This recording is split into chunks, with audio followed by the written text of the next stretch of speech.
Sa pagdinig ng Committee on Ways and Means, tinalakay ng iba't ibang ahensya ang estado ng supply ng langis at enerhiya sa bansa, kasama ang posibleng epekto nito sa pamasahe, presyo ng bilihin at singil sa kuryente. Ayon sa mga opisyal, ang krisis na dulot ng sigalot sa ibang bansa ay direktang nararamdaman ng mga Pilipino sa araw-araw na gastusin. We continuously monitor the reports of the oil companies. Again, Mr. Chair, because of all the regulation, the extent of monitoring is only in supervision. That's all we do, Mr. Chair. Binigyan din pa ni Speaker Faustino Boggidi III na kailangan ang isang whole-of-government response upang matugunan ang epekto ng krisis. And build resilience against future shocks.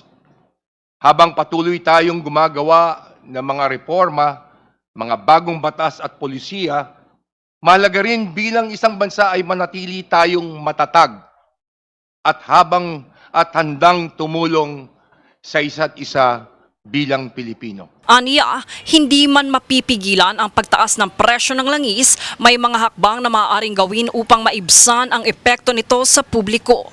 Kabilang dito ang agarang pagbibigay ng targeted assistance sa mga apektadong sektor at ang pagbuo ng pangmatagalang reforma sa enerhiya at ekonomiya. Since day one, may monitoring na ho tayo, may electronic monitoring system tayo whereby the manning agencies electronically report to us and it's sent to a central database. Meron tayong situation room sa DMW. So every day we are briefed on their situation and then periodic din po yung meetings natin. Once or twice a week we meet with the licensed manning agencies. Pinag-uusapan din ang mga posibleng hakbang na maaaring agad ipatupad upang mapanatili ang sapat na supply ng enerhiya at maiwasan ang mas malalang pagtaas ng presyo.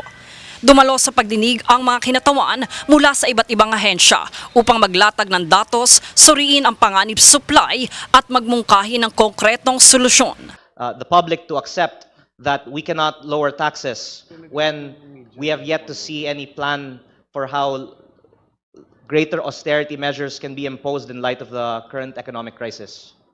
Ayon pa sa pamahalaan, mahalaga ang koordinasyon ng executive at legislative branches upang makapagbigay ng agarang tulong sa mamamayan. Sa ngayon, nananatiling hamon kung paano mapapanatili ang balanse sa pagitan ng agarang ayuda at pangmatagalang solusyon sa gitna ng patuloy na krisis sa pandaigdigang merkado ng langis. Sa kabuuan ng pagdinig, nakatuon ang pamahalaan sa pagsusuri ng supply ng langis, epekto nito sa ekonomiya at posibleng hakbang na maaaring ipatupad habang tuloy-tuloy na minomonitor ang sitwasyon sa pandaigdigang merkado. Jade Buhoy, nag-uulat para sa Golden Nation Network.